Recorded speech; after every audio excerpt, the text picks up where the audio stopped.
Compagnon trader, bonjour, je suis ravi de vous retrouver pour une nouvelle vidéo thématique, cette fois-ci donc une vidéo interview. J'ai le plaisir d'accueillir en fait pour cette interview Vivien qui est un stratégiste dont c'est la profession autour d'une discussion sur le trading algorithmique. Juste avant l'interview, n'hésitez pas à vous abonner à la chaîne si c'est la première fois que vous me voyez et également d'activer la petite clochette de notification. N'hésitez pas également à laisser des commentaires si vous avez des questions et je vous dis à tout de suite après le jingle.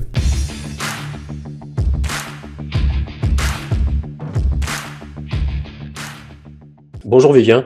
Bonjour Guillaume.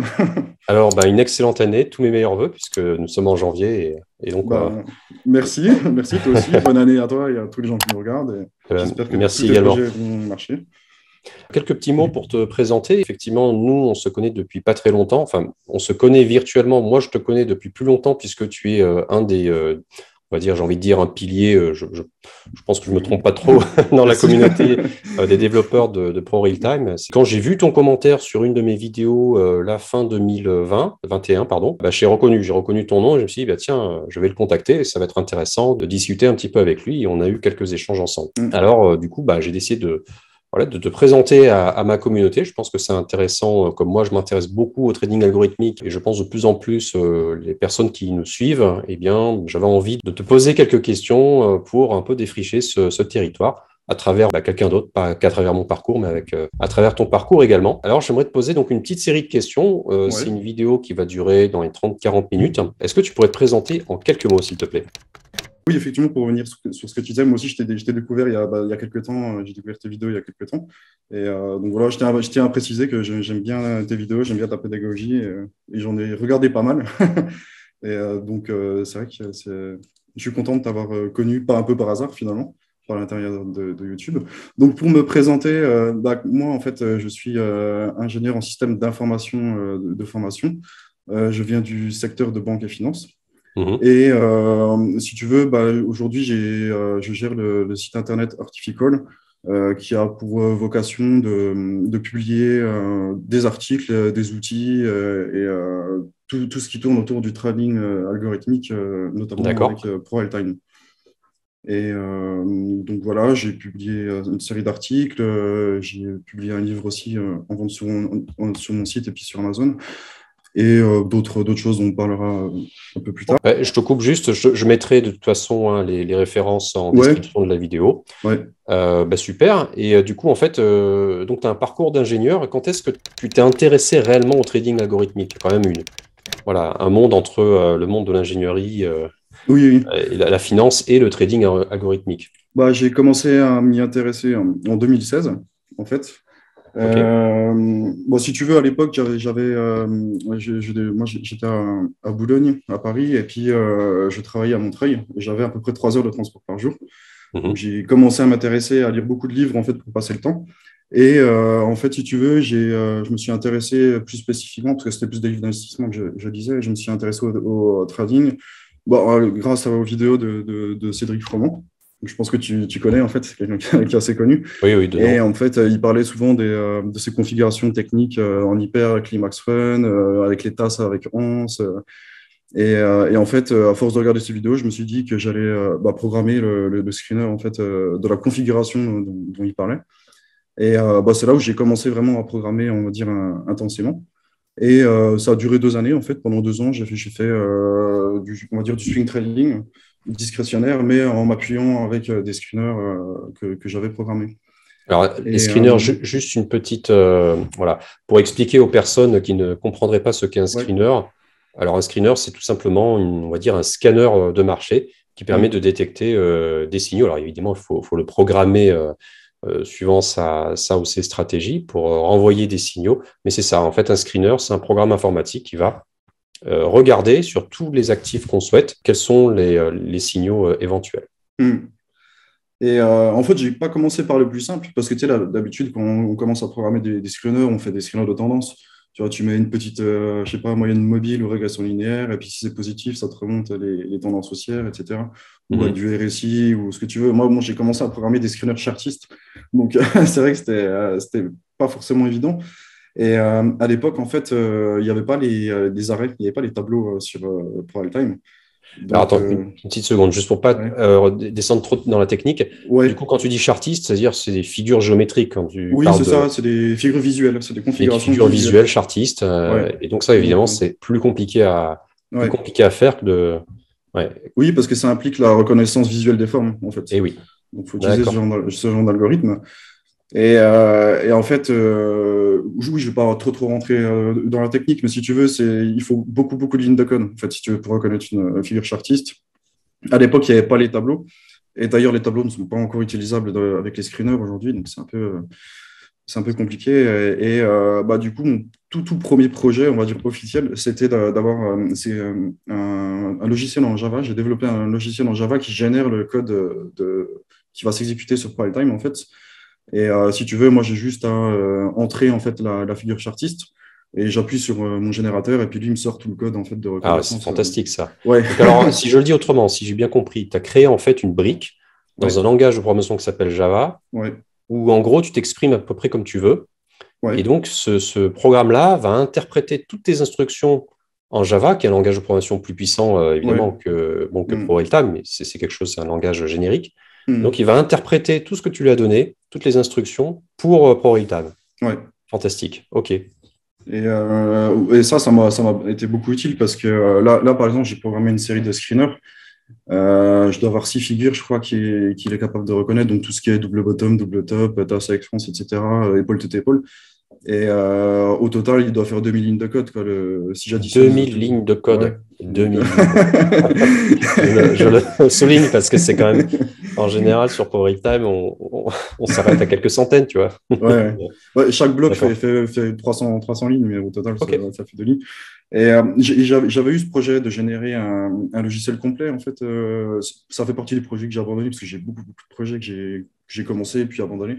Et en fait, je voulais créer, on va dire, tu sais, le ProRealTime, l'interface de ProRealTime a déjà une petite interface pour créer du code source. En fait, tu peux créer Oui, un oui, c'est robot ça. C'est manuellement.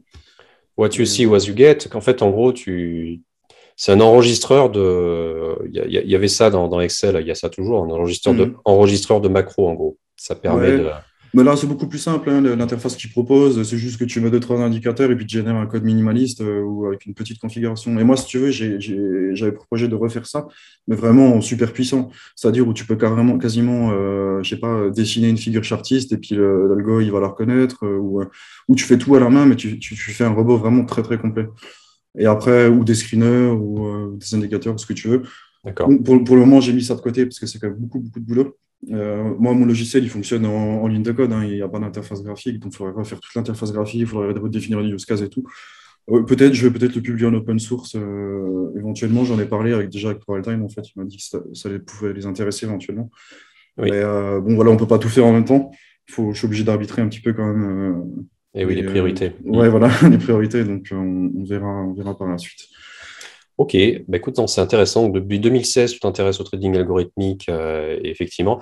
Alors, j'avais prévu une petite question, mais je te la pose maintenant. Du coup, tu ne trades que par l'intermédiaire de tes stratégies automatiques. Ou alors, est-ce que tu es un petit peu, tu utilises tes screeners et tu prends des positions en manuel, ou finalement, est-ce que tu as basculé à 100% en automatique?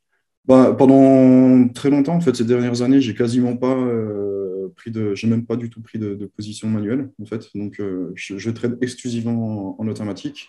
D'accord. Par contre, si tu veux, je suis aussi sur un projet d'investissement automatique. Et là, depuis quelques temps, j'utilise des algos en fait pour trouver des opportunités. Mais je commence à prendre des positions manuelles. Donc, je fais, on va dire, j'ai quelques positions manuelles de swing trading, mais sur ETF, en fait. D'accord.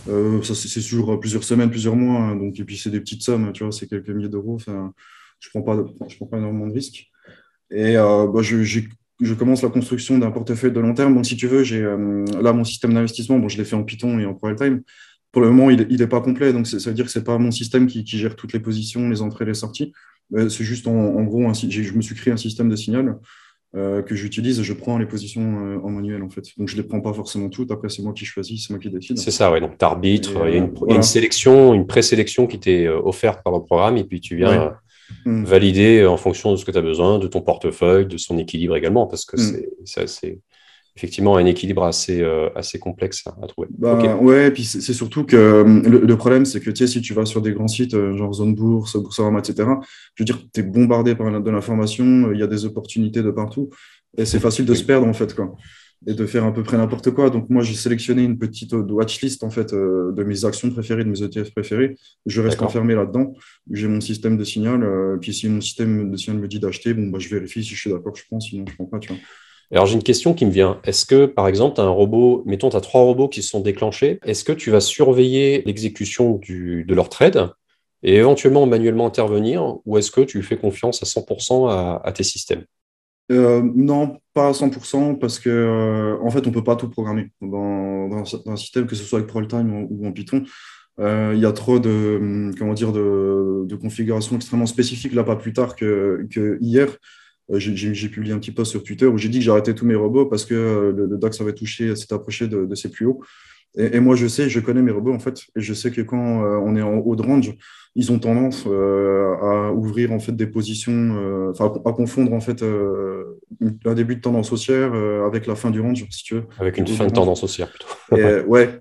Et enfin, en fait, tu sais, je veux dire, en intraday, tu sais, ça va tout le temps osciller. Et vu qu'il y a une tendance de fond de haut du range haussière importante, et puis que ça aussi, il y a un risque de faux signaux. Et puis, tu sais, ça reflue, on a tendance quand même à refluer, parfois avec beaucoup de profondeur. Donc d'accord. mes robots n'auraient pas pris de position, j'ai préféré les désactiver par sécurité. Donc déjà, j'ai ce management-là, en fait, de activer et désactiver mes robots. D'accord. J'ai aussi une stratégie de management. Ça ne s'applique pas Enfin, on verra plus tard, mais on va dire que je considère que quand un robot a trop gagné sur une période, en fait, la probabilité qu'il perde, qu'il fasse une série de pertes, en fait, augmente, si tu veux. Parce que si, par exemple, ton robot il a un taux de réussite de 60%, je veux dire, si sur une période, il te fait une succession de gains jusqu'à amener le taux de réussite à, je sais pas, 75-80%, normalement, il devrait réintégrer la moyenne, sa propre Et moyenne, en oui. fait. Donc, j'utilise le Z-score, en fait, pour faire ça. J'en ai parlé dans mon bouquin, j'ai fait un chapitre là-dessus. Et alors, Euh, je te coupe juste. ouais. Après, peut-être que tu me parleras d'autres techniques de management, mais Mm. est-ce qu'il n'y a pas moyen d'intégrer dans tes programmes, alors je connais la réponse, je connais un peu quand même ProBuilder, mais il n'y a pas moyen d'intégrer cette logique-là dans le programme informatique pour Bah, qu'il en fait, s'arrête quand il a surperformé le marché? oui et non. En fait, oui, mais il faudrait simuler des trades. Parce que si tu veux, bah, on a eu une très longue discussion d'ailleurs avec quelqu'un quelqu'un qui je parle sur le forum de ProElcode sur le sujet. Et en fait, le malade, si tu veux, tu dois toujours avoir ton robot qui tourne en backtest et Mhm. ce que toi, t'en fais en réel et faire le comparatif des deux. C'est-à-dire que le score, tu l'appliques sur le backtest. Et quand au backtest, en fait, il a surperformé vraiment de manière anormale, de manière extrêmement anormale, on va dire. Mhm. Là, tu l'arrêtes en fait en réel. Mais si tu voulais intégrer cette logique en réel, il faudrait que dans ton système de trading réel, tu aies une simulation de trade, tu aies une simulation de backtest en fait, qui soit constamment en train de faire semblant d'ouvrir et de fermer des positions et en fonction du gain normal ou perte anormale, eh ben, qui prennent des décisions. Et ça alourdirait complètement le code. C'est possible, mais ça serait extrêmement lourd. Ça serait pas fiable. Moi, je suis vraiment dans une logique d'allègement de la complexité en fait de mes robots. T'as raison. Je préfère vraiment. Là, j'ai fait des gros travaux. Hein, bon, c'était 2021, je crois, où j'ai éliminé, enfin 2020-2021, j'ai éliminé énormément de features, de conditions. Et justement, je préfère en fait pas faire du semi-automatique, mais presque. Je me dis, voilà, je regarde les marchés, je connais mes robots, je sais s'ils vont bien se comporter ou pas, ou s'il y a un risque, je les éteins, sinon Et je les alors, laisse. et ce qui serait intéressant, c'est de comparer le live, le compte réel, avec le compte de démo et Hmm. vérifier si le robot se serait mieux comporté si tu n'avais rien touché que si tu touches. Tu as Voilà. déjà fait ce genre de Oui, filtre? oui, oui, je l'ai fait, ouais. Ouais. La plupart du temps, le robot en Access va surperformer, le robot tu vas manager toi-même. Par contre, tu gagnes en volatilité de l'equity curve de ton compte. C'est-à-dire que ton compte, il fait moins le yo-yo, en fait. Et oui, il y Donc, a moins de volatilité, effectivement, dans ouais, l'equity curve, c'est les gains ouais, cumulés. la courbe des Alors, gains. juste, tu as employé le mot Z-score, je ne pense pas que tout le monde connaisse ce Ouais. terme-là. Peux-tu nous en donner une définition, voilà. Bah, en fait, le Z-score, c'est quelque chose qui a été découvert, alors je crois que c'était par l'armée israélienne, il me semble, En fait, il y avait des observateurs qui observaient en fait les exercices réalisés par les pilotes de chasse de l'armée de l'air. Mhm. Et ils se rendaient compte, ils s'étaient rendu compte que quand un pilote de chasse avait surperformé un exercice par rapport à sa propre moyenne, parce que tu sais, on a tous une moyenne comme au Bien sûr. QI ou comme à ce que tu veux. Et quand un pilote en fait avait vraiment surperformé sa propre moyenne, il avait tendance à faire une série d'erreurs par la suite. Et en fait, ils ont essayé de théoriser ça. Et en gros, le Z-score, c'est tu calcules ta performance normale, on va dire, et tu regardes de combien d'écart type tu t'éloignes de ta performance normale. Et si tu t'éloignes trop de ta performance normale, la logique voudrait que tu réintègres cette performance, cette norme, Tôt et ou que tard. ça se traduirait soit par une série de pertes, ou une série de gains, enfin une série d'échecs ou une série de réussites. Alors, c'est pas un modèle magique non plus, hein. Moi, honnêtement, j'ai testé beaucoup de modèles mathématiques et de modèles de machine learning. Il n'y en a aucun qui marche tout le temps. En fait, c'est juste un outil d'aide à la décision qui permet de rationaliser un peu. Euh, Moi, Et- globalement, je n'arrive pas à améliorer mes résultats avec les Z-score, mais comme je l'ai dit tout à l'heure, j'arrive quand même à éviter des séries de pertes. Genre, ça m'est arrivé. Du coup, ça réduit un peu la volatilité de ma courbe des gains. Et ça faisait partie de mes objectifs, en fait, parce que de réduire l'effet yo-yo, en fait, on va dire. Bien sûr, et je pense que ça te donne du confort en fait Oui, à l'utilisateur. C'est ce que je remarque. Hein, j'ai les utilisateurs en face, hein, puisque ceux qui utilisent mon robot, ben, alors j'en ai qu'un seul, hein, mais je les ai en face dans un Discord, et donc je sais exactement quand est-ce que le robot a pris une position, même grâce à ça, sans avoir de compte ouvert. Mm. Et c'est vrai que pour le confort des utilisateurs, je me suis rendu compte que pour eux, c'est mieux, plutôt que d'avoir des gains bruts très élevés, d'avoir en fait une régularité plus élevée, c'est-à-dire moins Ouais, d'effet yo-yo, comme tu l'appelles. ouais. Et d'ailleurs, pour rebondir sur ce que tu dis, et je m'arrête là parce que c'est toi l'interviewé, mais quand tu as une série de gains très importants, que ce soit en scalping, des trading, en fait en trading discrétionnaire, c'est-à-dire manuel, Ouais. c'est toujours recommandé de faire une pause d'un, 2 jours. Si par exemple on a fait déjà 10% en 3 jours, bon, bah, on fait une petite pause. Et c'est Mm. toujours bien parce qu'on a tendance sinon à s'auto-saboter, Ouais. à penser que bah, on est surhumain, doué, des doués du marché, et on finit toujours par rendre une partie, voire tout, ce Mm. qu'on a gagné. Non, mais la prétention, hein, c'est mortel, hein, un investissement. L'ego, la Ouais, prétention, ouais. l'ego. Moi, tu sais, alors je sais plus quand c'était, c'était pendant la crise pétrolière, je sais plus si c'était en 2015 ou 2016. Moi, j'ai tradé en fait beaucoup les compagnies pétrolières qui étaient complètement ramassées à l'époque. Mhm. Et en fait, j'avais construit une énorme position où je moyenne à la baisse, quoi, clairement, sur plusieurs compagnies pétrolières. Et il y a eu, si tu veux, il y a eu un accord historique de l'OPEP. Et le pétrole avait pris 5% dans la journée, je crois, et ça va pas arrêter d'enchaîner. Et puis là, j'ai fait un énorme gain. Et ensuite, ça a recommencé à consolider. Et puis, vu que j'ai cru que j'étais bon, T'as j'ai gardé. refait. En fait, non, j'ai tout vendu, mais j'ai recommencé des Ah, et positions. t'as J'ai recommencé recommencé de mon moyenner à la truc. Et puis, baisse. sauf que cette fois-ci, l'accord de l'OPEP n'avait pas suffi. Et puis là, le pétrole a perdu 5% dans la journée. Et il y a une Ouais. action sur laquelle j'étais qui a fait faillite par la suite, en fait, et sur laquelle j'ai eu une énorme perte, en fait, et j'ai rendu tout ce que j'ai gagné, en fait, sur mon trade précédent. Donc, ouais, ça, c'est vrai que c'est se croire. C'était pas en 2020, ça? Non? Non, Non? c'était encore avant. Il y avait une crise pétrolière encore avant. Attends, D'accord. je regarde du coup, je les ai pas sous les yeux. Non, parce qu'en 2020, le pétrole était non seulement gratuit, mais on Négatif. te payait pour que tu en prennes. Ouais. Voilà, on a eu une période comme ça. Ouais, c'était très particulier quand même, cette période. Mais, non, je me suis tenu loin. Non, je m'éloigne maintenant du pétrole et j'ai fait beaucoup de backtests hein, de systèmes soit de trading ou d'investissement sous pétrole. C'est tellement volatile qu'au final, j'arrive pas à trouver vraiment D'accord. un set quoi, qui ferait que j'arriverais vraiment à exploiter le truc. Ouais. Du coup, C'est- ça donne également une autre explication de pourquoi finalement tu t'intéresses tant au trading algorithmique, c'est-à-dire que Oui, bah, il n'y a plus de biais humain. ouais. Ça rejoint l'explication sur le Z-score aussi. Les séries de Mm. gains souvent précèdent les séries de pertes. Et donc, pour éviter de perdre, de rendre en fait une partie de tes gains, tu te dis, OK, j'ai un système ça s'appelle du money management tout simplement, Ouais. un système de sécurité qui fait que voilà, j'ai trop gagné, je m'arrête.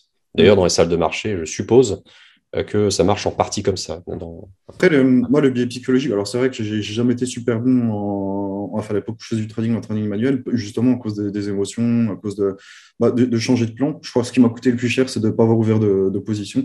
C'était par exemple, tu suis une action, tu dis, ouais, si ce scénario se concrétise, j'achète. Puis au final, tu n'oses pas parce que le marché a pris de 3%, puis tu dis, ah, c'est trop tard, c'est trop tard. Et puis en fait, tu regardes et tu vois que l'action ne fait que monter, et puis voilà, quoi. T'as pas pris, et puis.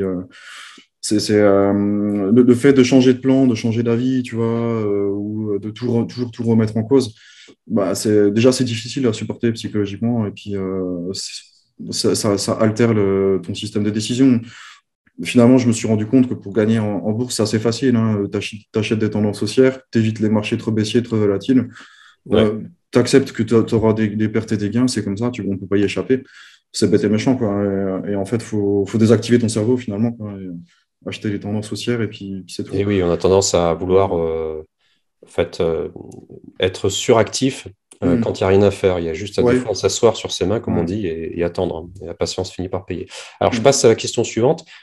Penses-tu que l'essor du trading algorithmique parmi les market makers, hein, qui se mettent de plus en plus à trader les marchés, à ouvrir et fermer des positions via des logiques, via des robots ou via ce qu'on appelle donc, le trading algorithmique, est-ce que d'une certaine façon, ça peut ou ça profite aux particuliers ou pas du tout?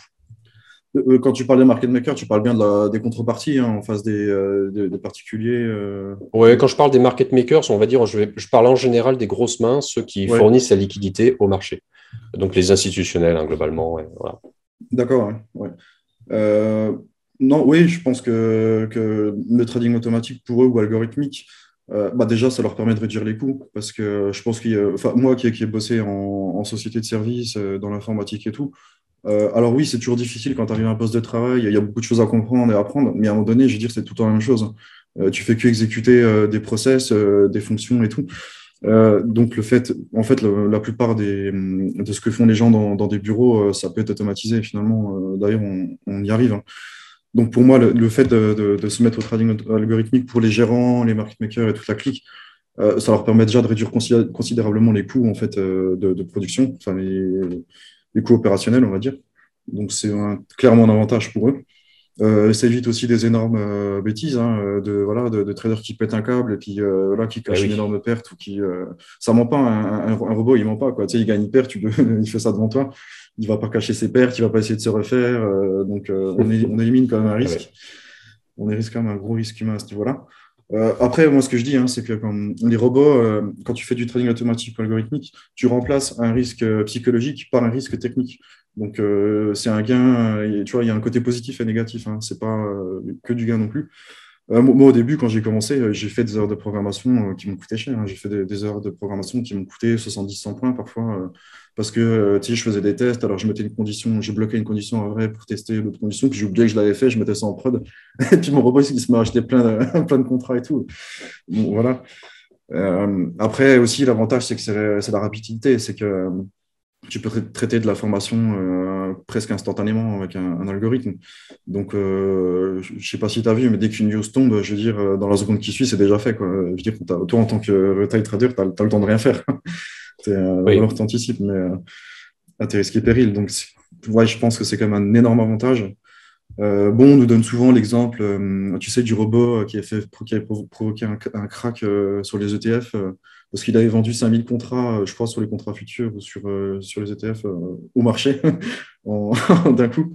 Mais en fait, c'était une erreur humaine. C'était quelqu'un qui avait confondu les centièmes avec les milliers, je crois, ou quelque chose comme ça. Enfin, oui, oui, j'ai entendu une erreur de ce type-là. Ouais. ouais, donc c'était une erreur humaine qui se cachait derrière. Maintenant, le trading automatique, c'est de plus en plus accessible aux particuliers. Il y a de plus en plus de plateformes qui l'autorisent. Bon, moi, ce que je reproche au début, c'est que on est pratiquement que sur les produits dérivés, hein, notamment sur les CFD. Voilà, c'est pas top, c'est pas le meilleur Ouais. produit qui existe. Ça offre de la souplesse parce que ça code 24 heures sur 24.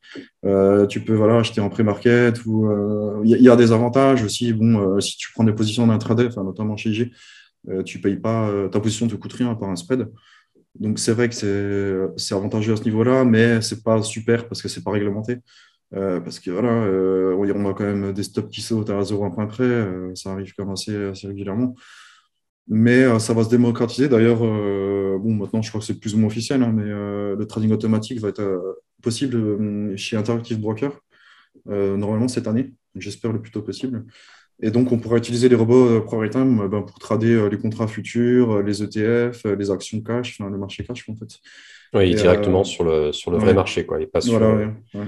une Ouais. réplique du marché chez IG ou chez Moi, votre moi, moi, broker. c'était ouais, ouais. C'était ce que je voulais faire quand j'ai commencé. Je voulais faire que des actions en automatique, en fait.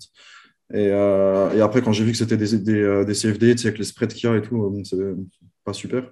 Mais là, ça va être génial parce que moi, en avance de phase, en fait, j'ai vraiment pas mal avancé sur mon système bah, d'investissement en thématique. Et je l'ai en Python puis aussi en ProRealTime. Donc, du coup, je pourrais commencer à faire des tests en fait sur les ETF, hein. Je me suis fait une petite sélection de quelques ETF, en fait. Je me suis fait en quelque sorte tu sais, un portefeuille 4 saisons, un peu comme la style de Red Allier où D'accord. voilà, je vais Ouais. faire un achat mensuel, comment dire, momentum. C'est-à-dire que je vais acheter bêtement tous les mois une quantité de titres, seulement si la tendance est positive. C'est tout, en fait. C'est aussi simple que ça. Et en mettant des actifs relativement décorrélés, tu sais, genre du MSCI World, un peu de bons du Trésor, un peu Oui, d'utilities, diversifié, ouais. voilà, très diversifié et surtout très décorrélé, surtout dans les périodes baissières, en fait, ou de crack. Et en gros, il y aura toujours quelque chose qui monte, quoi. Je veux dire, Ah oui, de toute même façon, ouais. il y a toujours un actif qui monte. Donc, Quoi qu'en 2020, je ne sais pas ce qui montait, hein. Quand il y a eu le crash, l'or baissait, le ouais, Bitcoin baissait. ouais, Enfin, sur ben, le long terme, je te comprends, il n'y a aucun problème. ouais. Bah, effectivement, quand il y a un crack au début, il y a tout qui baisse en même temps, mais il y a comme des actifs qui vont rebondir beaucoup plus vite que Oui, les oui, autres, hein. oui. Il me semble Là, que il y en a qui sont plus résilients. ouais, les bons du Trésor, les tips et tout ça, il me semble que ça a été reparti à la hausse assez rapidement. Ouais. L'or, c'est assez particulier parce que l'or se fait tout le temps, enfin, souvent emporter dans la baisse avec le marché.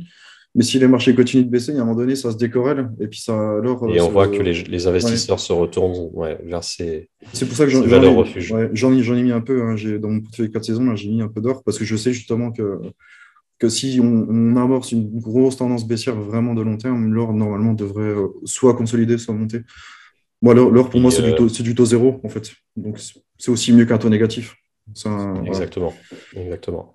Puis tu as maintenant l'ETF du Bitcoin, alors tu peux Ouais, aussi investir sur de la hmm, crypto de par les ETF. effectivement. Ok. Ouais. Question suivante. Quelles sont d'après toi les erreurs classiques que font les traders particuliers, on va dire traders amateurs, avec les stratégies de trading? Bah, l'erreur classique, hein, c'est commune, bah, c'est le surlevier. De toute façon, ça c'est. Moi quand j'ai commencé, j'abusais un peu. Ouais, je prenais du 15-20 € le point. Donc, j'achetais pas, tu vois, des contrats directement, comment dire, à 15 balles le point. Mais si tu veux, je prenais une succession d'entrées. J'en ai parlé aussi un peu dans mon bouquin où j'avais remarqué qu'en fait, très, très souvent, des robots très gagnants dans le passé avaient tendance à perdre dans le futur. Et puis, ça se jouait à une bougie. C'est-à-dire que dès que j'ouvrais une position, tout de suite, la bougie devenait rouge et puis tu avais une mini dépression. Et en fait, je me suis dit, bah, ce que je vais faire, c'est que je vais acheter toutes les bougies pendant 15 minutes, par exemple. Là, j'étais en 1 minute. Donc, je vais acheter pendant 15 minutes toutes les minutes. Et en fait, je construisais une position, en fait, On se ligne, ouais. voilà, Ouais. une position aux temps haussière. Et bon, c'est vrai que ça monte assez vite, hein. On monte à 15-20 € le point. Et j'étais jamais tranquille. Et si tu veux, j'étais pas tranquille. Et c'était dans ces moments-là où j'intervenais le plus sur mes robots. Et mes interventions, c'était pas forcément à mon avantage parce que quand tu interviens sur un robot, bah, qu'est-ce que tu fais? Tu vas rapidement couper des petits gains latents et puis tu vas laisser filer les pertes. Au final, tu Et refais oui, les mêmes bêtises que tu fais en manuel. Donc exactement. voilà. Pour moi, le surlevier, c'est vraiment la principale erreur. Et aujourd'hui, en fait, je surveille pratiquement plus mes robots parce que maintenant, je trade à 2-3 € le point. Je me suis rendu compte que bah, c'est ce que je supporte.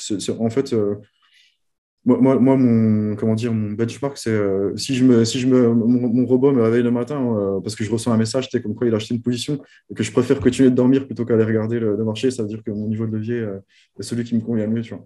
D'accord, ouais. Et Donc si tu aujourd'hui, surveilles trop, ça veut dire que tu n'es pas tranquille et ouais, ça veut c'est-à-dire dire que tu que n'es pas à l'aise. tu es Donc, en surlevier, quoi. il Ouais. faut être à l'aise, il faut que tu baisses ton exposition jusqu'à ce que Évidemment, tout à fait, quand tu d'accord. vois un message que comme quoi ton robot est ouvert une position, bah, tu t'en fiches, tu continues ta vie. Ouais. Non, 100% d'accord avec toi. Ouais. Le Donc, levier, ouais, ça c'est l'erreur classique voilà, numéro une. donc sur levier, intervenir sur la position, bah, j'ai précisé là, dans mes notes, sans règle de gestion. Tu vois, tout à l'heure, je disais que j'intervenais avec le Z-score ou avec Oui, mais ça, ce sont le des truc. règles que tu t'es déjà fixées dès Voilà, le c'est départ. ça. Et c'est pas en fait tu réagis pas de façon impulsive. Ouais, quand le robot est en route, quoi. Hmm. Non, c'est Il faut pas un cadre improviser. d'intervention qui est précis. Voilà. Il faut pas improviser, il faut définir à l'avance. Voilà, par exemple, tu as le plus haut précédent, tu dis, bon, voilà, quand le marché touche le plus haut précédent, je coupe tout. Que je sois en position ou pas, voilà, je coupe Oui. tout, j'attends que ça C'est retombe. expliqué sur le canal, voilà, le haut Voilà. du canal. Donc là, Ouais. tu es prudent Donc quand on voilà, arrive sur ces extrêmes. donc ça, c'est la deuxième erreur, donc intervenir voilà, sans en improviser, en fait. Sans Ça, c'est une cadre, erreur. ouais. Et la troisième erreur, hein, enfin, donc, propre au trading automatique, c'est la suroptimisation. Ah oui, oui, ça fallait le dire. Suroptimisation, ouais. Après, il y a tellement de manières de suroptimiser un système. Je crois que la suroptimisation classique, c'est de lancer, par exemple, l'optimiseur des variables de ProRealTime. Donc, je te laisse Oui. le temps d'expliquer si tu veux. Et de lancer ça, l'optimiseur, sur le target et le stop loss. Et de lui faire confiance. C'est-à-dire que lui, qu'est-ce qu'il va faire? Il va te baisser ton stop loss hyper bas, en fait, de manière à éliminer toutes les pertes. Et puis, il va également baisser le target de manière à avoir un taux de réussite genre de 99% ou 100%, tu vois. Oui, c'est d'ailleurs un peu plus que de l'optimisation. Pour moi, c'est trouver le meilleur chemin possible qui va amener le plus de gains possible. C'est-à-dire, c'est Dans l'avenir. trouver, c'est essayer de refaire un peu le passé et de faire passer finalement la courbe de gains par l'endroit où effectivement le marché donnait les gains. Mais effectivement, enlever tout stop loss, et effectivement, on peut faire un système qui aura 100% de réussite Ouais. et il y a un ratio un rendement infini, quoi. Mais dans la réalité, tout le monde n'a pas des poches aussi profondes que ça, et surtout sur des robots qui fonctionnent sur des produits à effet de levier. Donc, tout à fait. Donc, bon, la suroptimisation, c'est clair et net que c'est une grosse erreur. Je suis Ouais. d'accord avec toi. Et le deuxième risque la deuxième erreur de suroptimisation, c'est ajouter trop de conditions d'achat et de vente. C'est ce que je te disais tout à l'heure. Je te disais que là, j'étais dans une optique de décomplexifier mon système, c'est-à-dire que je retire tout, en fait, ce qui ne sert pas à grand-chose. Et parce que justement, j'avais mis 50 millions de conditions qui traitaient que des particularités, en fait. Tu vois, c'est-à-dire des événements qui s'étaient passés, qui étaient arrivés dans le passé et qui finalement ne vont plus jamais se reproduire dans le futur. Donc, tu vois, ajouter un trop grand nombre de conditions d'achat-de-vente, pareil, pour moi, c'est Ah une ben erreur ouais, non, classique. Ben, pour illustrer ça, moi, c'est pareil. Je pense que quand je fais un système, j'essaie d'avoir une idée qui est simple et explicable. Ouais. Là, mon bonhomme de 11 ans, par exemple, tu vois, faut que l'idée elle soit explicable. Si tu commences à dire, en fait, j'ai 150 conditions, alors regarde, si le marché il est comme ceci, je fais ça, et puis s'il est comme ceci, je fais ça, Hmm. ben, on crée de la complexité, et on le sait, un système qui est complexe et fragile. Ouais, Et ouais. nous, notre but, c'est d'avoir en fait un système qui soit le plus souple possible, le plus, entre guillemets, Hmm. anti-fragile, Ouais, ouais. qui s'adapte à toutes les situations de marché, puisque bah, on ne connaît pas le futur. Donc, Hmm. voilà, c'est exactement pour ça. C'est pour ça que j'en suis arrivé à la sous-optimisation. J'en suis arrivé à ce que j'appelle, moi, la juste optimisation. C'est à mi-chemin, en fait, entre le point le plus sous-optimisé et le point le plus sur-optimisé, en fait. C'est plus proche de la sous-optimisation, c'est-à-dire que quand tu sous-optimises un système, finalement, tu dégrades un peu la courbe des gains dans le passé. Mais en dégradant la courbe des gains dans le passé, tu augmentes les chances de gagner dans l'avenir, en fait. Parce que c'est ça qu'on veut faire, nous, on veut gagner dans le futur. On ne veut pas gagner dans le passé, en fait. Exactement. Et tu es obligé comment dire, d'assouplir ton système, ce qui fait qu'il va moins bien s'en sortir en fait dans le passé, mais il aura plus de chances de mieux s'en sortir dans l'avenir en fait. Et moi, le conseil que je peux donner, c'est que quand tu commences ou même quand tu veux tester un système, tu coupes en deux en fait, comment dire, ta période de backtest. Tu fais toute ton optimisation sur la première période comme si la deuxième n'existait pas en fait. Et une fois que tu as testé ton modèle, enfin, tu as fait ton modèle et tout, ta configuration, bah, tu vois comment ton système se serait comporté dans la deuxième partie, en fait. Et Exactement, ouais. Tu masques un peu le passé ouais, et tu fais fonctionner un jeu de test et un jeu. voilà. Ouais. Donc, on appelle ça le in the sample, over the sample, en fait. Et ça, c'est très important parce que déjà, c'est un bon apprentissage et ça te fait gagner du temps parce qu'au lieu d'attendre 3 mois pour voir comment se comporte ton robot, bah, au final, tu te décales de 3 mois en arrière et puis t'exécutes ton robot en 5 minutes et puis du coup, tu gagnes du temps en fait. Et puis, tu gagnes un peu d'argent aussi en évitant des pertes. Non, tout à fait. Ouais. D'ailleurs, pour rebondir sur ça, moi, tu vois, j'ai fait 3 versions du robot actuel que bon, je commercialise, que j'utilise personnellement. Ouais. Et j'ai prévenu les personnes en disant la V2, attention, elle va beaucoup moins gagner. Et Mm. c'est vrai, enfin, quand j'ai fait le backtest, elle gagne beaucoup moins, c'est-à-dire que bon, le pourcentage de réussite tournait aux alentours des 50%, ça n'avait pas beaucoup changé. Par Mm. contre, la rentabilité, je l'avais dégradée. Et je leur ai dit, Si j'ai fait cette V2, c'est parce que j'avais envie de donner plus de confort aux utilisateurs. Notamment, une des modifications, c'était d'encaisser les gains, même si on avait, par exemple, on a pris 50 points. Ouais. Alors, la règle n'est pas aussi définie que ça, mais on a pris un certain nombre de points, hop, on les encaisse. Alors, effectivement, on se ferme à des gros trades qui pouvaient rapporter 400-500 points, Ouais. mais ça donne du confort à beaucoup d'utilisateurs d'encaisser un tout petit peu, mais régulièrement. Et donc, c'est ça qui fait effectivement, qui lisse un peu la courbe, l'equity curve, la courbe des Ouais. gains cumulés. C'est un exemple. Donc, des fois, Mais, effectivement, le robot le plus performant au niveau du backtest ne sera pas le plus performant dans oui, l'avenir. Donc, c'est ça, il même faut le vraiment contraire, l'avoir hein. en tête. C'est carrément le contraire. C'est les robots les plus gagnants dans le passé sont les plus perdants dans l'avenir, hein. Ça, c'est... Exactement. Et Donc, ouais. une Mais petite pique, ouais. Ouais, tu fais des sorties partielles sur ton robot ou Non, je fais pas ouais. de sortie partielle pour l'instant. C'est vrai que c'est quelque chose de simple. J'aimerais beaucoup mettre un système pour la V4 très certainement, et peut-être que je m'arrêterai à la V4, un système de stop suiveur, Ouais. c'est-à-dire un peu plus précis que monter un break-even et ensuite mettre un stop suiveur toutes les 15 minutes. Voilà, aller à un stop suiveur un peu plus fin. Et se poser la question toutes les minutes, toutes les 5 minutes. Voilà. Ouais, Encore une par fois, peut-être contre, que ça va dégrader la performance, mais ouais. le confort à l'utilisation, c'est aussi quelque chose d'important. Et Oui, peut-être que ouais. les utilisateurs vont vouloir un pourcentage de réussite plus important, quitte à dégrader un tout petit peu la rentabilité. Oui, Ça, ouais. je m'en suis aperçu. Mais par contre, il faut que tu fasses attention parce que l'instruction du stop suiveur, en fait, elle ne marche pas en trading automatique sur ProRealTime. Il faut la reprogrammer, Oui, en non, mais fait. bien sûr, Ouais, c'est ouais. exactement ça que je veux faire. C'est pour ça que ce Oui, sera la version 4, hein. J'aurais pu la ouais. mettre. Ça fait 2 versions que j'y pense. Ouais. Mais justement, il faut la reprogrammer. Et comme il y a un peu de travail derrière, et tu comprends pourquoi. Bah, ouais, mais bien Euh, sûr. Mais moi c'est ce que j'appelle la sécurisation des gains. En fait, moi, tu sais que j'ai pas de target hein, dans mes systèmes de trading. Je les ai virés. Ça fait partie de. C'est pareil, chez moi, il n'y a pas Ouais, de take profit d'entrée de jeu. ouais. Et en fait, je sécurise les gains avec un ordre stop. Si par exemple, on a touché une résistance, que ce soit un pivot mensuel, une centaine, je sais pas quoi, je pose un ordre stop 5 points en dessous, en fait. Et la plupart du temps, il est touché, hein. La plupart du temps, je sors. Mais parfois, la résistance est cassée, et puis tu as une énorme bougie verte qui apparaît. Et puis là, c'est cool parce que tu prends 70 points d'un coup. C'est Et souvent donc, comme ça en trading. Voilà. ouais, donc c'est Faut super. s'ouvrir au possible, quoi. Et même si à Ouais. 90%, c'est niet, il y a peut-être 10% qui vont vraiment faire la différence à la fin. Ouais, et puis si le marché part dans un gros run, tu peux avoir une énorme bougie verte suivie d'une deuxième avec un gap qui part encore plus haut. Là, c'est jackpot, quoi. Et là tu fais ton gain d'un trimestre, quoi. Exactement. Et, Alors, je voulais, ouais, juste ouais. la petite pique, parce que quand tu parles effectivement des erreurs classiques de suroptimisation, Hmm. ce que j'ai dit déjà dans des webinaires aux utilisateurs, attention, si vous voyez un système de trading qui vous promet 95% de taux de réussite et une rentabilité supérieure à 2, 3, etc., n'y allez pas, c'est une arnaque. Ouais. Je ne connais pas de système, j'en ai jamais vu des systèmes qui marchent comme ça. Sinon, le type serait millionnaire réellement et ne vendrait pas son système. C'est ce qu'on a dit tout à l'heure, hein. C'est un mec qui a mis son stop loss à 1000 points, par exemple, et puis qui met C'est le ça, target à 10 1000 points. points de stop loss.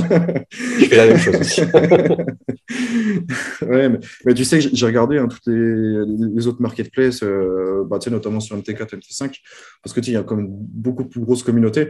Et Oui. tous les robots les plus vendus, c'est ça, hein. C'est que du 99% de taux de réussite. Et puis, c'est ce qu'on dit, quoi. C'est en gros le mec, il achète n'importe quand, il met un stop loss à 1000 points, et puis target, Et ça take donne profit à 2-3 points. des super statistiques. Et, malheureusement, c'est ce que les gens, enfin, c'est ce que les gens veulent. J'ai l'impression que les gens, ils veulent plus, ils achètent l'espoir, en fait, de devenir immensément riche, quitte à perdre tout le temps, plutôt qu'essayer de s'enrichir tranquillement en Ouais, essayant de. justement, en fait, Ouais, avec un petit peu de drawdown, hein, parce que ça fait partie du jeu, et ouais, même sur ouais, des ouais, robots. ouais. Exactement. Mais c'est pour ça que tu es là, c'est pour ça que je fais aussi cette pédagogie-là au travers de webinaires là, sur mon Discord, et je suis très content de t'entendre dire. J'avais pas prévu Hmm. de faire ce petit détour, mais c'est super, c'est parfait. Alors, quels sont tes projets de développement en fait, pour l'avenir? Comment tu te vois là, à horizon de 3 ans Là, à horizon de un jour, déjà, pour commencer, déjà? je viens de sortir mon robot de trading, en fait. Je viens de le mettre en vente hier soir, en fait. Et je vais faire le lancement officiel, je pense, lundi. Donc, je vais le mettre sur le marketplace et puis sur mon site.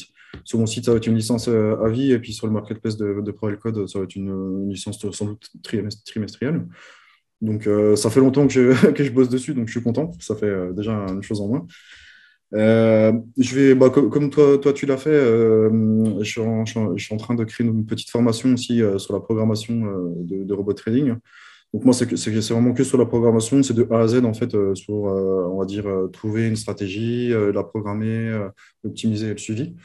D'accord. Donc, j'ai prévu de faire ça. Bon, j'espère que je vais le faire, hein, parce que je me suis un peu retardé là-dessus. Et en fait, si tu veux, moi tout ce que je fais là, sur mon site avec ProLifetime et tout, en gros, bah, enfin, oui, je ne sais pas si je l'ai dit, mais j'ai démissionné en septembre en fait, de mon travail pour me consacrer sur mon projet. J'ai créé une petite auto-entreprise bah, pour notamment tu sais, pour la vente de mon e-book et puis des deux, trois outils que j'ai sur mon site. Et en fait, ça, si tu veux, pour moi, c'est une étape, c'est un commencement. C'est une manière bah, d'apprendre à être entrepreneur parce que c'est quelque chose que j'ai jamais fait auparavant. Et bah, il y a quand même beaucoup de choses à maîtriser en termes tu sais, de communication, de vente, euh, bah, de tous les process qu'il faut, de gestion de clients et tout ça. Donc, je suis en train, en gros, c'est mon premier projet, c'est une niche, je suis dans une niche et si tu veux, je travaille en parallèle sur mon projet d'investissement automatique qui, lui, Oui. s'adressera vraiment à un beaucoup plus large public, en fait. Et je ne sais pas encore comment je vais le distribuer parce que je l'ai programmé en ProEtain, en Python, etc. Là, j'ai un compte sur Kant Connect, en fait. Je ne sais pas si tu connais. Kant Connect, ça marche un peu comme ProEtain, sauf que c'est en Python. Si tu veux, ils te fournissent des serveurs et des API qui permettent de D'accord. connecter des comptes vers Interactive Broker, par exemple, ou d'autres courtiers, à des robots programmés en Python, si tu veux. Et là, on est plus. C'est pas tout à fait le même niveau, quoi. Là, on peut attaquer tous les marchés cash, les options, absolument tout. Derrière ça, il y a même des gérants en fait, hein, qui cherchent aussi des programmeurs. Et si tu veux, moi, j'ai pour but de créer un système d'investissement automatique avec différentes stratégies. Je pense que je vais mettre deux ou trois stratégies qui seront assez safe. D'accord. En fait, je n'ai pas du tout la prétention de battre le marché ou quoi que ce soit. C'est pas, je suis pas dans la recherche d'arbitrage en fait. Simplement dans la construction de portefeuilles de long terme sur ETF ou sur actions, sur indice, enfin sur ce que tu veux. Avec des petites options. Alors, soit tu feras de l'achat mensualisé en choisissant le jour, par exemple, en ajoutant des sécurités. Si jamais il y a un crack, voilà, on arrête d'acheter. J'ai un achat momentum aussi, c'est-à-dire que, comme je disais tout à l'heure, tu achètes tous les mois seulement si la tendance est positive. Oui. J'ai un buy the dip aussi qui va acheter des pivots, par exemple, pivots mensuels 3 ou 2 en fonction de certaines conditions, pareil, Ok, donc tu as du marché. plusieurs effectivement projets que tu es en train de développer comme ça à Mm. titre personnel. Et peut-être qu'un jour, effectivement, tu t'en feras profiter d'autres personnes. C'est ce que tu Ouais, es en train bah, de. ce projet-là, c'est vraiment. Moi, j'ai quand même pour le projet de faire une petite start-up, quand même, à terme, et de diffuser vraiment, au moins de tenter la diffusion à large public de ce système. Alors, je ne sais pas encore comment faire la diffusion, parce qu'après, tu as toutes la problématique Oui, oui. des autorités de marché financier, des autorisations qu'il faut avoir en fonction du mode de distribution, etc. Donc, Ouais, mais effectivement, je ne sais pas si tout le monde a compris le projet, mais en l'occurrence, bah là, ce qu'on est en train de dire, c'est qu'il y a quand même une partie d'innovation. Tu as ouais. déjà construit, c'est quelque chose qui n'existe pas. Hmm. Bon, comme tu me l'as présenté, j'ai un petit peu vu, donc ça, c'est chouette. Alors, j'ai une petite question qui n'a rien à voir. Ouais. Tu sais qu'on voit de plus en plus de portails, en fait, de sites qui proposent de développer des stratégies en crypto, de créer son code, alors avec vraiment des logiques qui sont un peu plus visuelles, même beaucoup plus visuelles que ce qu'on peut nous présenter ProRealTime. C'est quasiment la construction de Lego. Ouais. Hmm. Et donc, toi, qu'est-ce que tu penses de ce type-là Bah, de. j'ai vu, alors je connais plus le nom de l'entreprise, c'est une entreprise française, je crois. Alors je sais plus s'ils bossent avec TradingView et puis avec d'autres partenaires, où justement, comme tu dis, ils permettent de créer des robots d'investissement ou de trading. Bah ouais, en mode Playmobil, quoi, en mode voilà, tu déposes Playmobil, des. voilà. Ouais. C'est ça. Bah, moi, je pense que c'est l'avenir, ça, parce que ça permet aux gens qui ne connaissent pas la programmation de créer des systèmes de trading ou d'investissement. Et je pense que voilà, il y a beaucoup de gens qui ont de très bonnes idées et voilà, qui n'ont pas forcément de connaissances en programmation. Donc, ils visent ce marché-là. Moi, je pense que c'est très bien. Ça permet aux gens qui ne sont pas développeurs de pouvoir créer des systèmes de trading ou d'investissement. Après, le fait que, bon, si c'est que sur la crypto et tout, voilà, la crypto, c'est quand même hyper compliqué. Je ne sais pas si on peut s'en sortir avec un système simple sur les cryptos. Ouais.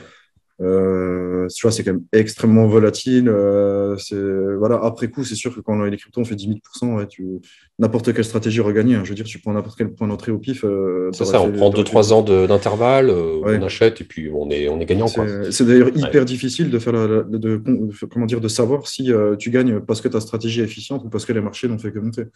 Ouais, ça, c'est un Pas, c'est commentaire pas, intéressant. Ouais. ouais, c'est pas du tout évident, hein, de faire cette distinction. Donc non, moi je trouve que c'est bien. J'avais vu passer justement un papier là sur ce genre de choses. Oui, après, bon, pas que des cryptos. Après, si c'est sur le marché action, ETF et tout, moi je recommanderais plus aux gens de commencer par les ETF. Si vous avez la possibilité de faire des petits rebonds d'investissement, d'accumulation sur les ETF, c'est relativement sécurisé. Tu peux acheter des toutes petites positions sans prendre énormément de risques. C'est un marché qui est réglementé. Oui. C'est super, hein, franchement. Ouais. Bah, écoute, super. Ouais. Bah, écoute, parfait pour cette première interview. Effectivement, première parce que bah, je prévois aussi de parler de sujets un peu plus techniques. Ouais. Je sais que j'ai une audience assez large de personnes déjà ingénieurs, de personnes techniciennes, en fait, qui ont une appétence en fait pour le trading algorithmique et pourquoi Hmm. ne pas creuser une thématique prochainement avec toi sur, ouais, sur un sujet précis, sur le ratio de Sharpe, sur le Z-score par exemple. Ouais, ouais, Rentrer un ouais. peu plus dans le détail, ouvrir le sujet. Avec plaisir, Euh, hein. ah bah écoute, avec grand plaisir, voilà, très bien. Ben, merci beaucoup pour ton temps. Bah, merci à toi, hein, pour ton interview. Vivien, et C'était puis super. ben, on se dit à une prochaine. Ouais, Voilà, ben, bonne continuation dans tes projets et à bientôt. merci. Bah, toi aussi, hein. Bye Allez, bye. ciao. Voilà, merci à Vivien pour cette interview encore une fois et pour cette discussion enrichissante. Je vous cache pas que j'ai envie de discuter avec lui d'autres sujets thématiques sur le trading algorithmique. Le but est bien entendu de démocratiser, de faire comprendre ce qu'est le trading algorithmique. Voilà, et je vais également laisser en commentaire de cette vidéo les coordonnées de Vivien si vous souhaitez le retrouver. Sachez qu'il a un site dans lequel vous trouverez plusieurs articles et outils. Alors en ce qui nous concerne, la très bonne nouvelle, c'est que la première partie du cours sur les indicateurs et screeners est maintenant disponible. Vous pouvez dès à présent aller sur le site et faire l'acquisition de ce cours qui comporte plus de 40 modules pour vous expliquer vraiment en partant de zéro comment créer des indicateurs, également des screeners de marché et prochainement, pas tout de suite, mais d'ici 1 mois, 2 mois, vous aurez également un nouveau cours sur la création des stratégies de trading. Dans ce cours-là, vous allez également avoir un quiz pour tester vos connaissances et également des bonus. Je livre tous les exemples du cours, tous les cas pratiques sous forme de fichiers ITF. Donc vous allez pouvoir les utiliser, ces indicateurs-là. De toute façon, il faut les développer par vous-même, mais vous allez pouvoir utiliser mes versions et les enrichir éventuellement. Également, ce cours-là comprend un accès à vie illimité à un Discord, un espace privé dans lequel nous pourrons échanger, dans lequel vous pourrez poser toutes vos questions. Alors pour vous montrer à quoi ça ressemble, le mieux c'est que voilà, je rentre dans l'espace de formation Graph Trading. Sachez que c'est pas le même site, il y a graphtrading.com et graphtrading.thinkific.com, Thinkific étant la plateforme e-learning que j'utilise à titre personnel pour tous mes cours. Donc ici je suis sur mon compte, voilà, et vous avez donc cette nouvelle brique qui s'appelle donc Trading Algo avec les 43 modules. Donc là je clique. Vous avez, quand on clique dessus, tout le curriculum, c'est-à-dire tous les chapitres ou encore les modules du cours. Donc ça, vous allez pouvoir comme ça les consulter. Tout est détaillé ici. Et quand en fait vous faites l'acquisition du cours, eh bien vous avez le module de formation qui se déclenche, voilà. Et donc vous retrouvez sur votre gauche tous les modules, comme ceci. Et à la fin, on termine par un joli quiz pour vérifier vos connaissances. Sur ce, je vous souhaite un excellent samedi. Je vous dis à tout à l'heure pour la vision marché. Bon apprentissage à vous. À très bientôt. Ciao.